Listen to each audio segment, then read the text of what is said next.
I'm Alice. I've had my share of rough patches, but who hasn't, right? My dad was my rock, my everything. Ever since Mom passed away when I was just a little thing, it's been the two of us against the world.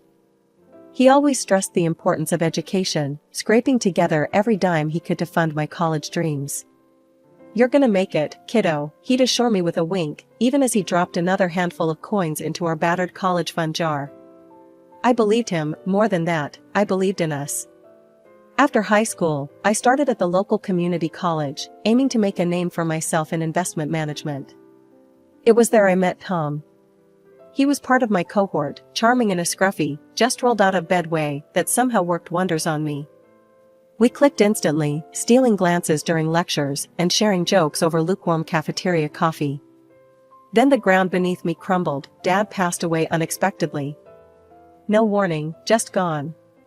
And like a house of cards in a breeze, our financial security fluttered away too. Turned out, the college fund was more hope than reality. With Dad gone, not only was I missing him and his guidance, but I also faced the stark truth that my college days were numbered. I managed to scrape through my first year on remnants and resilience, but had to drop out as the money dried up. Dad had left me the apartment, a small 3-bedroom in a worn-down part of town. It wasn't much, but it was home. Tom first came over to the apartment on a chilly evening, his hands stuffed in the pockets of his faded jeans.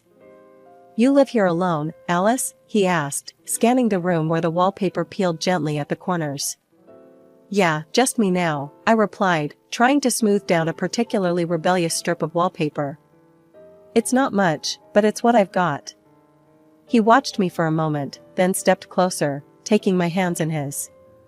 "Let's get married, Alice. I want to take care of you. Let's start our life right here." It was sudden, sure, but nothing in my life had ever been planned out, so why start now? "Okay, Tom," I said, and it felt right. We didn't wait long. The wedding was as modest as they come, held at the city hall, with a couple of friends as witnesses. Tom's parents didn't show, they'd never really approved of me. "Too plain," they'd whispered, thinking I couldn't hear. "Not one of us." It stung, but Tom squeezed my hand and whispered back, "I love you. That's all that matters." After the ceremony, we walked back to now our, apartment, the late afternoon sun casting long shadows on the sidewalk. Tom cracked open a bottle of the cheapest champagne the corner store had to offer and poured us each a trembling glass of bubbly liquid. "To us," he toasted, lifting his glass. "To us," I echoed, the champagne fizzing on my tongue, tasting like hope and new beginnings. #### Chapter 2, Promises Made. Tom and I had an agreement. He'd hit the books, while I paid the bills. Once he was done with college, it would be my turn to chase the degree I'd left hanging when life got too heavy.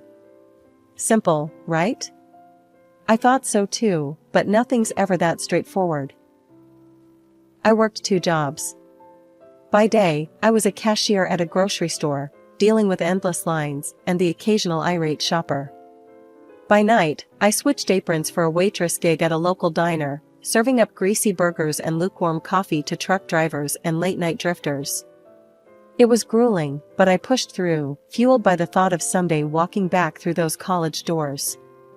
Tom, meanwhile, was knee-deep in his studies, or so he said. But his demands grew with them.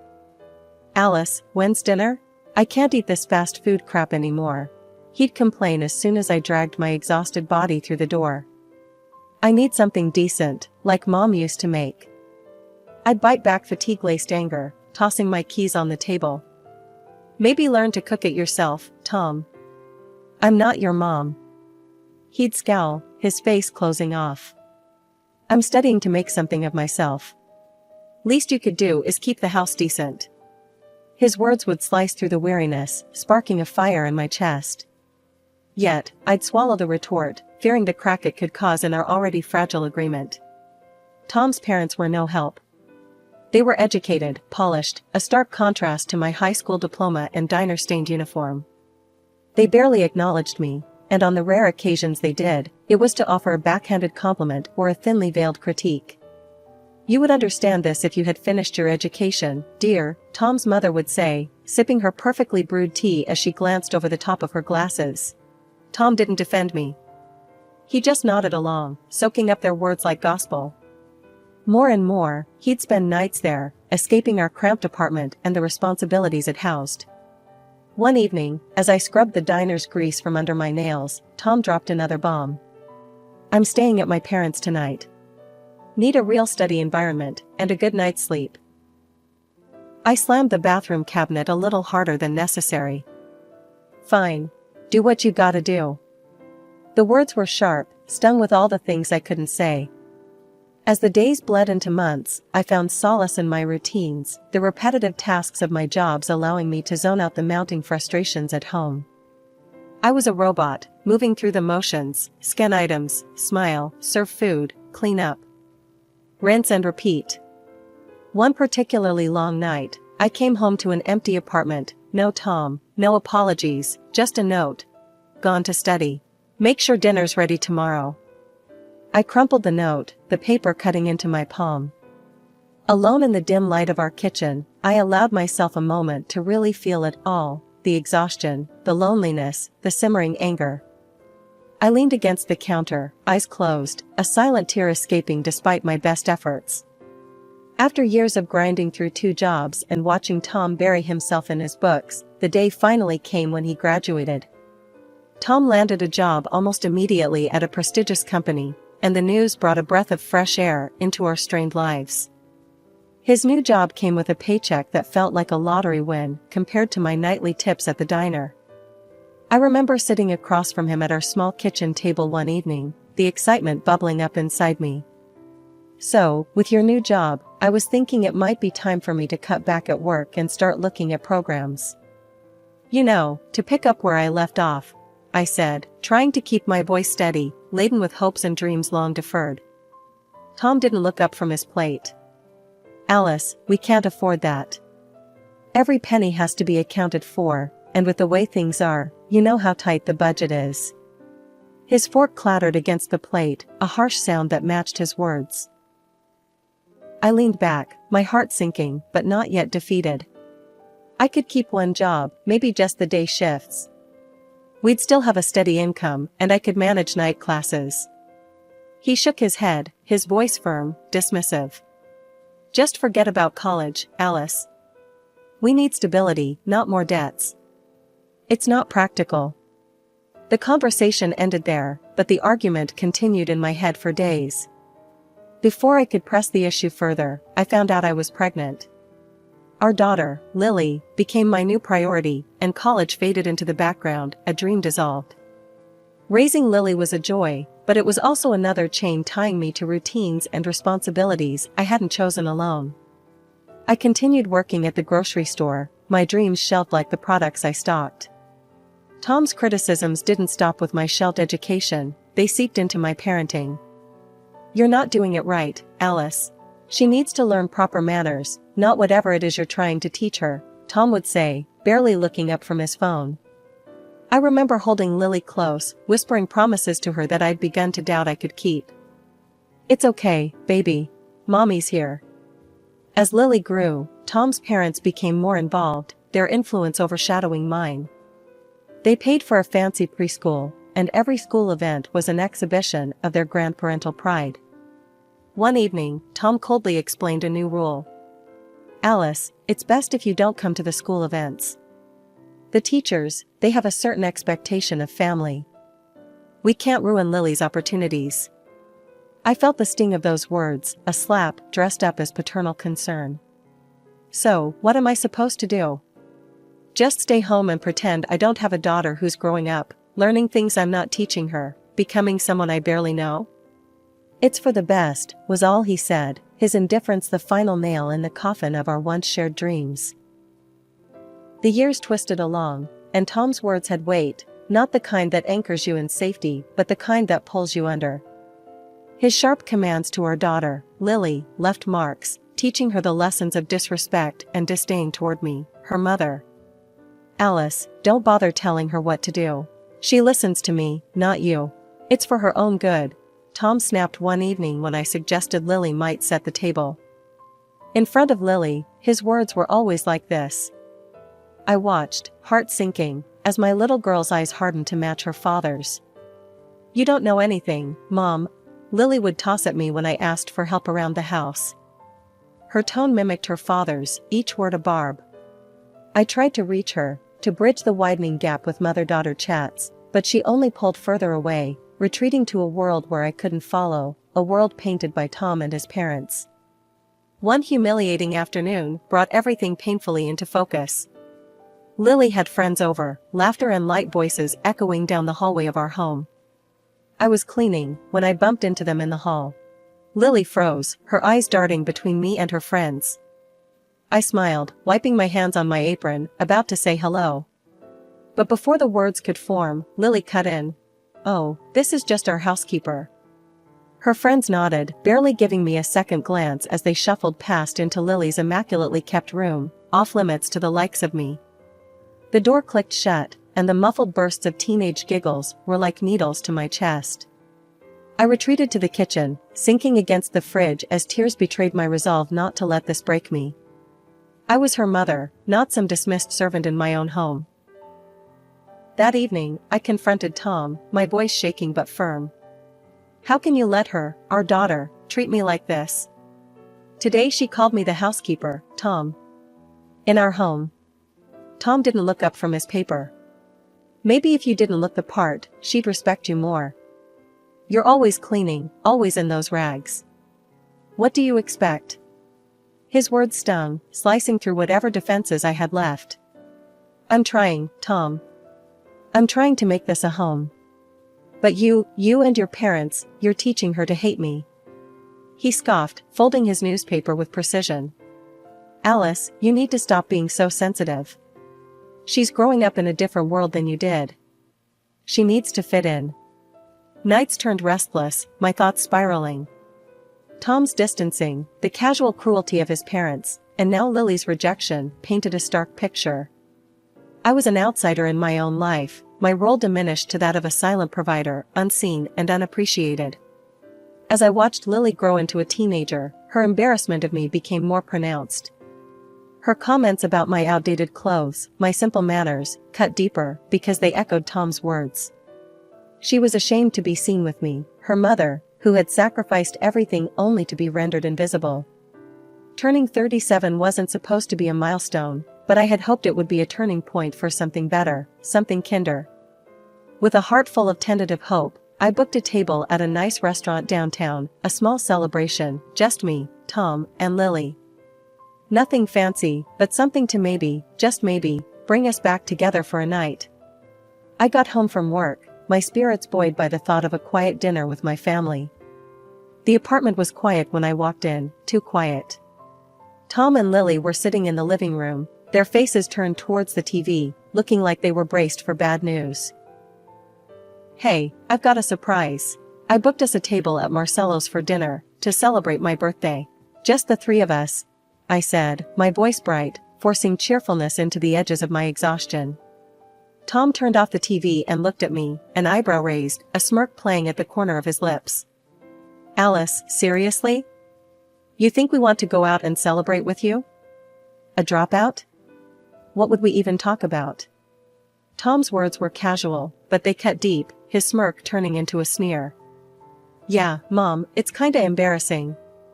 You wouldn't even know which fork to use, Lily added, her words echoing her father's disdain.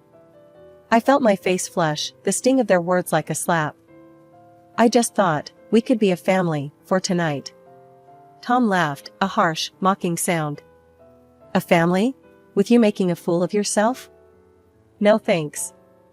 Actually, here's my gift to you.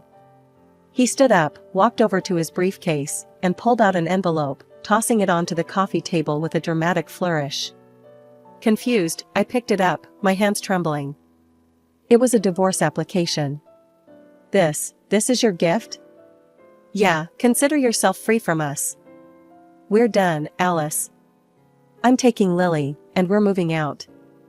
You can keep this place, he said, his words cold, calculated. Lily just nodded, standing up to join her father. I'd rather live with Dad. I can't be seen with you, Mom. It's just too embarrassing." They packed up their things with chilling efficiency. I watched, frozen, as my world was dismantled piece by piece. Not just the physical pieces of our lives, but the last vestiges of any affection, any pretense of a relationship.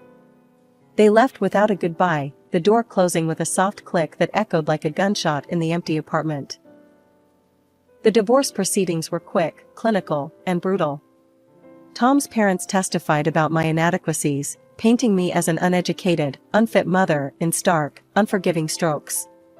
Even Lily spoke, her voice steady, her words rehearsed. "I want to live with my dad. He's better for me."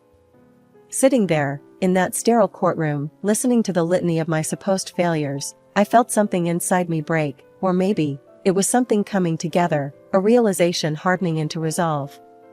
They were all strangers, their words no longer capable of wounding me as they once had. I was alone, truly alone, but perhaps that was the freedom I needed. I knew one thing for sure, I needed to prove, if to no one else but myself, that I was capable of much more. That burning resolve led me back to the doors of the college I had left years ago. I enrolled again, older than most of my classmates, and with a fierceness in me that only life's hard knocks can bestow.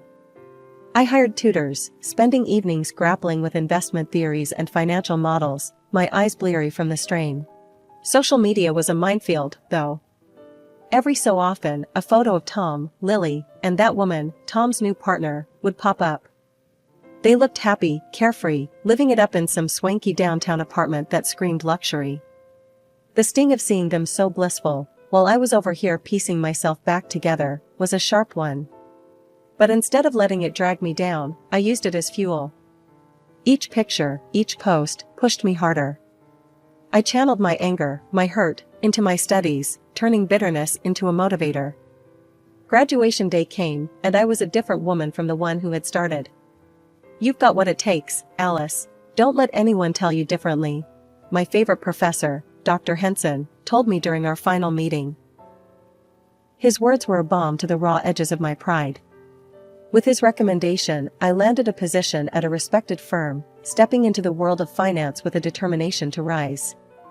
The corporate world was another battlefield, but one I was now well equipped to navigate. I started as just another employee, but not for long.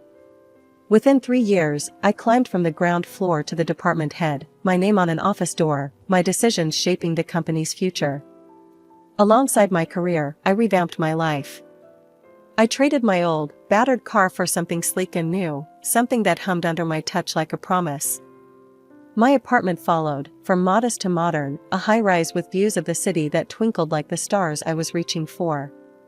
Shopping for new clothes wasn't just about style, it was about armor. Each piece, whether a sharp suit or a sleek dress, was chosen to project the new me, the confident, capable businesswoman. My hair, once always pulled back in a practical ponytail, now fell in stylish waves or was pinned up in chic designs that said I cared about every detail. Only my closest friends knew the extent of my transformation. "You're doing what you were meant to do, Alice. It's like you've finally found your stage," my friend Jenna told me over coffee one day, her eyes wide as she took in the changes. "Yeah, I guess I have," I admitted, sipping my espresso. Tom and Lily, and all the pain associated with them, faded into the background, becoming just a part of my story, not the defining chapter. There I was, browsing job listings late one night, when I stumbled across an opening that made my heart skip a beat. A department head position at none other than the company where my ex-husband, Tom, worked. I applied, half out of a deep-seated need to prove myself, half out of the sheer audacity of it all. The interview was the next week. I walked in there with all the confidence of a woman who had nothing to lose and everything to prove. The interviewers were a panel of 3, each more impressed than the last as we discussed everything from market trends to financial strategies. By the end, they seemed genuinely excited about what I could bring to the table. "Well, Alice, I must say, it's refreshing to see such a clear vision and detailed knowledge. We'd be lucky to have you on board," the senior interviewer remarked, a genuine smile spreading across his face. "Thank you. I'm ready to hit the ground running," I replied, my tone steady, my resolve firmer than ever. My first day was something out of a movie. As I was introduced to my new team, the room was filled with polite applause and welcoming smiles. That was until Tom's face came into view. The shock on his face could have powered the city for hours. He looked like he'd seen a ghost, his eyes wide, his mouth slightly agape. The head of the company, Mr. Reynolds, seemed amused by the situation. He clapped a hand on my shoulder and announced, "Everyone, I expect you'll give Alice all the support she needs. She comes highly recommended and I believe she will lead this department to new heights." Tom's reaction was less than gracious. As the room cleared, he stormed up to Mr. Reynolds, his voice low but harsh. "I applied for this position. Why was it given to her? What does she have that I don't?" Mr. Reynolds looked at Tom, then at me, an eyebrow raised. "Tom, the decision was based purely on merit. Alice's qualifications and vision for the department far exceed what you've shown us so far. There's a lot you could learn from her." "Learn from her? This is some kind of joke, right?" Tom scoffed, his voice rising. "No joke, Tom. I suggest you adjust your attitude and focus on your own responsibilities," Mr. Reynolds replied coolly. Humiliated, Tom did something I never expected. He threw his ID badge down on the table, muttered something about a stupid boss, and stormed out.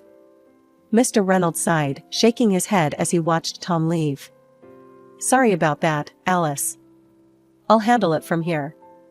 Why don't you get started with your team?" I nodded, a small, satisfied smile playing on my lips as I watched Tom disappear down the hallway. The sound of his furious footsteps was like music to my ears. Later, I overheard Mr. Reynolds on the phone. "Yes, he resigned. No, I can't give him a positive recommendation, not after this." The rest of the day was a blur of introductions and planning sessions, but through it all, one thought remained clear in my mind: justice, in its own twisted way, had been served. Tom had underestimated me, just like he always did, but this time I had come out on top. After Tom stormed out of the office that day, his career spiraled downward faster than I could have imagined. Rumors reached me through mutual acquaintances, ones who couldn't wait to spill the beans that Tom's latest mistress had kicked him and Lily out of her plush apartment. Desperate, they had no choice but to move back in with Tom's parents. I couldn't help but think how the mighty had fallen. It was during this tumultuous time that Lily, now a college student and every bit as demanding as she had been taught to be, showed up at my door. She let out a low whistle. "Wow, Mom, you really upgraded, huh? Guess dumping Dad worked out for you." Her tone was light, but there was an edge to it that put me on guard. "Lily, what brings you here?" She sauntered in, making herself comfortable on my plush sofa as if she owned the place. "Well, things are a bit tight at Grandpa's, and I thought, you know, you're rich, well-dressed, and educated now, maybe I could move in here. But I'd need a decent allowance, obviously." I looked at her then, really looked at her, and saw Tom's influence woven deeply into her demeanor. It pained me, but the clarity it brought was undeniable. "Lily, I think you should leave. I'm not going to be used like this, not by you, not by anyone."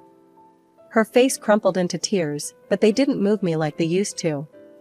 When her tears failed to sway me, her temper flared. "You're just selfish. Just like you always were," she shouted as she stormed out, her parting words a sting in the calm of my apartment.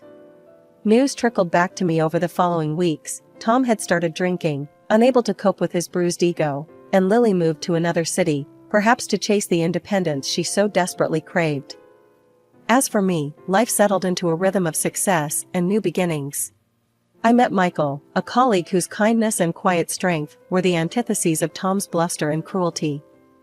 Over time, our friendship deepened into love, and we married in a small, joyful ceremony, surrounded by those who truly wished us well. Reflecting on the tumultuous journey, I realized I had come out stronger, wiser, and more compassionate. I had lost a family only to find myself, and in doing so, gained a chance at a love and life that was genuine and fulfilling. Looking ahead, I felt ready for whatever came next, secure in the knowledge that I had not only survived but thrived, crafting a narrative of triumph that was entirely my own.